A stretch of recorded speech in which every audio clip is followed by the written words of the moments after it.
জয় শ্রীরাম। আজকে আমি দেখব আমাদের হিন্দু ভাই বোনেদেরকে যেই ভিডিওতে কমেন্ট সেকশনে কমসে কম 1 লাখ জয় শ্রীরাম লিখে দেবে। তোমরা আজকে আমাকে খুশি করে দেবে। নমস্কার, আপনারা দেখলেন যে পাশের ভিডিওতে একজন হিন্দুত্ববাদী, ইনি নিজেকে ফৌজ বলে বলেন, নিজেকে মানে একজন সেনাবাহিনীর কর্মী। ইনি বিভিন্ন সময় ইয়েতে সোশ্যাল মিডিয়ায় অ্যাক্টিভ হন হিন্দুত্ববাদী মানে প্রতিবাদ করার জন্য।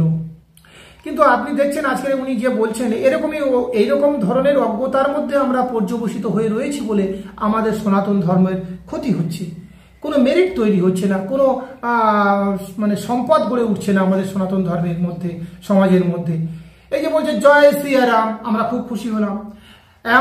আমার কমেন্টে যে জয় শ্রীরাম লিখবে 1 লক্ষ জয় শ্রীরাম লেখা চাই, আমাকে খুশি করে দাও, সনাতন ধর্ম রক্ষা হবে।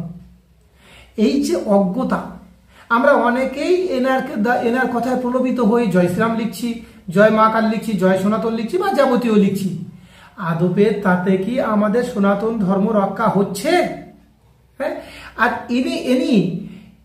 এই সুযোগ উনি নিজে খুব পপুলার মনে করছে, আমরা তাদেরকে পপুলার করে দিচ্ছি। ফলে কি হচ্ছে, আমাদের সনাতন ধর্মের যে মেরিটটা গড়ে ওঠার কথা ছিল সেই মেরিটটা গড়ে উঠছে না। আমাদের উচিত ছিল বা ওনার উচিত ছিল যে প্রভু রামচন্দ্রের দায়িত্ব সম্পর্কে যুবকদেরকে ওয়াকিবহাল করা, জানানো।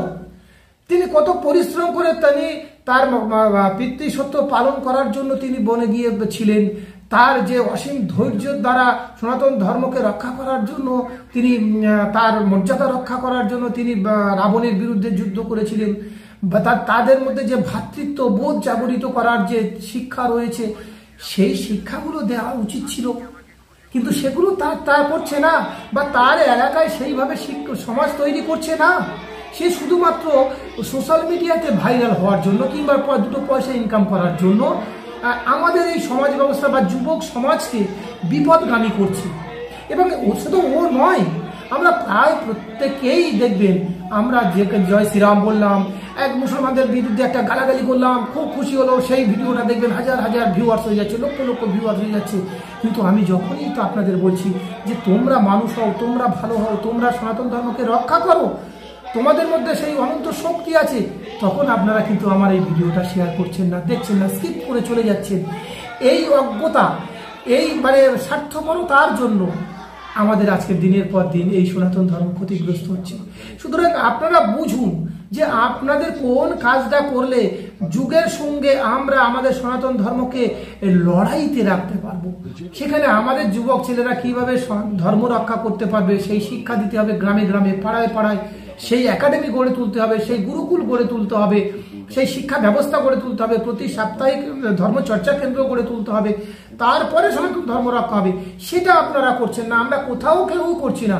আমরা জয় শ্রীরাম বলছি, পুজো করছি, জয় মা কালী বলছি, জয় দুর্গা বলছি, জয় সনাতন বলছি, হরে কৃষ্ণ বলছি, কিন্তু আমরা কেউই আমরা সনাতন ধর্ম রক্ষার জন্য যে কি করতে হবে সেই প্রচেষ্টা, সেই একাডেমি গড়ে তুলছি না। আমাদের মধ্যে সেই ত্যাগ নেই, আমাদের মধ্যে সেই নেই, অর্থ মানে ত্যাগ করার প্রবণতা নেই, আত্মসংযম ত্যাগ করার উচিত না। মানে আপনি দেখবেন আমার ভিডিওটা কটা ভিউয়ার্স হয়, 50টা, 60টা, 100টা, 200টা, এর বেশি হয় না। কেন হয় না? এখানে আছে দায়িত্ব, কর্তব্য, সেই কারণে কেউ শেয়ার করতে চায় না, কেউ দেখতে চায় না। আর আপনি যত মনে রাখবেন যে এই ভিডিওগুলো যতদিন না আপনারা দেখবেন, এই ভিডিওগুলো যতদিন না শেয়ার করবেন, যেখানে ধর্ম রক্ষার জন্য আমাদের লড়াইয়ের শিক্ষা দেওয়া হয়, প্রভু রামচন্দ্রের আদর্শ গ্রহণ করার শিক্ষা দেওয়া হয়, সেই শিক্ষা ভিডিওগুলো আমরা যতদিন না শেয়ার করব, যতদিন না এগুলোকে ভিউয়ার্স বাড়াবো, ততদিন ধর্ম দিনের পর দিন অবনতি হবে, পতন হবে, কিচ্ছু করার থাকবে না, কেউ এসে আপনাকে সহযোগিতা করবে না। আপনারা একটা কথা জানেন, বল বাবুর বল, জল জল ইন্দ্রের জল। আপনার সমাজ ব্যবস্থায় যদি না অর্থনৈতিক বল না থাকে, পেশিগত শক্তি না থাকে, আপনার ধর্ম, আপনার সমাজ দিনের পর দিন অধঃপতন হবেই হবে। আমরা কেউ আটকাতে পারবো না। সে কারণে আপনাদের কাছে অনুরোধ করছি, যত কষ্ট হোক, যত যন্ত্রণা হোক, যত যাই হোক, এই ভিডিওগুলো, আমার এই ভিডিওগুলো শেয়ার করুন, দেখুন, সবাই বন্ধু বান্ধবদের কাছে শেয়ার করুন, যাতে আমরা প্রত্যেকে দায়িত্ববান হতে পারি আমাদের ধর্মকে রক্ষা করার জন্য। প্রভু রামচন্দ্রের সেই